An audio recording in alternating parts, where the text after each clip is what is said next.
Santoray Channel! Sa today's video, magluluto po tayo ng easy cooking.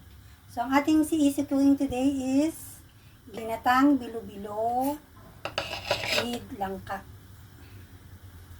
Yan. Siyempre, hindi mawawala yung ating sugar at ang ating coconut incan. Yan. So, yan. Magpapakulo muna ako dito ng tubig. Ng mga 1.5 cup ng water para lutuin natin yung ating bilo-bilo. So, yan guys, kumukulo na yung ating tubig. Ilagay na natin yung ating bilo-bilo. Yan, lutuin lang natin siya. Bago natin ihalo yung kanyang langka.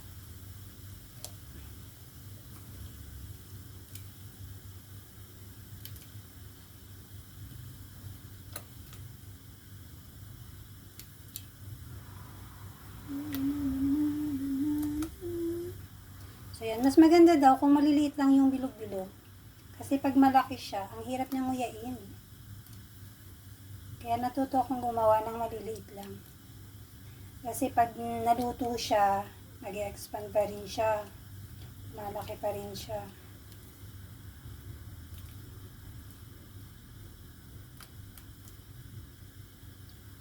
Yun, wait lang natin siyang kumulo.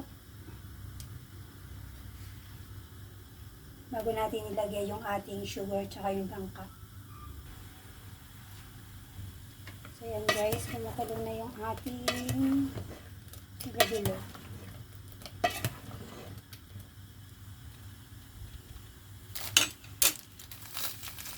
Maglalagay muna tayo ng sugar.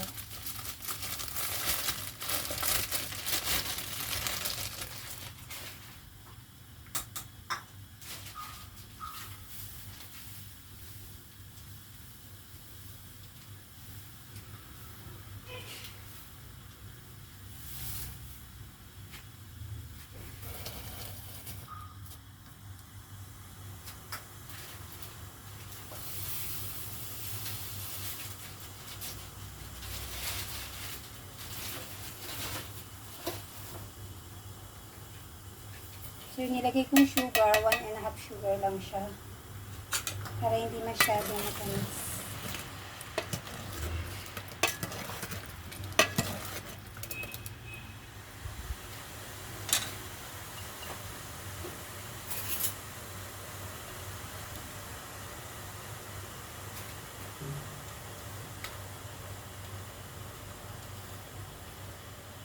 Lagyan lang natin siya ng konting salt para mag-balance yung kanyang tamis.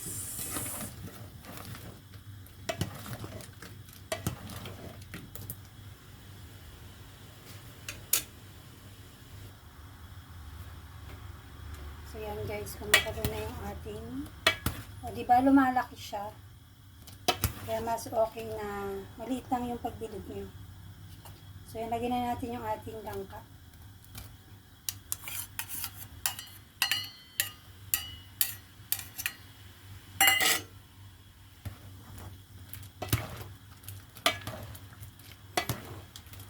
Pakuluin lang natin siya para lumambot-lambutin yung ating langka bago natin lagyan yung ating gata.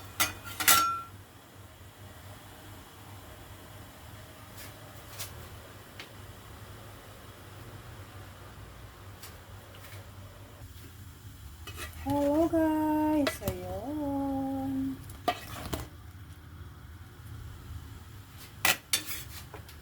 Lagyan na natin yung ating gata.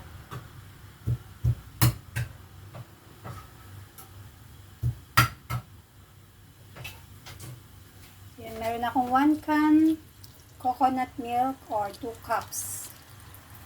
2 cups coconut milk.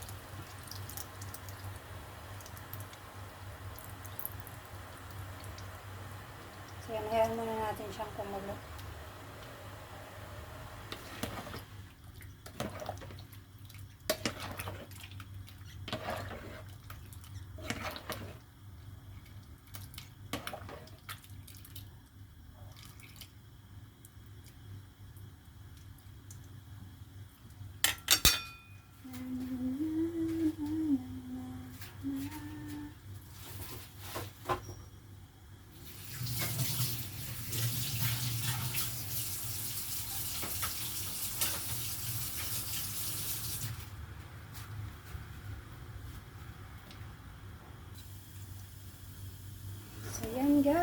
kumukulo na ang ating ginatang bilo-bilo with langka. Ayan, di ba? So, easy lang ng ating recipe, guys. Meron na tayong pang merienda.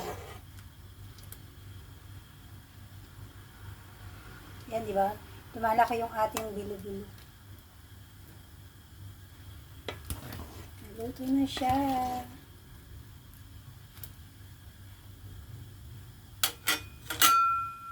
So, yun guys. Thank you for watching. See you again.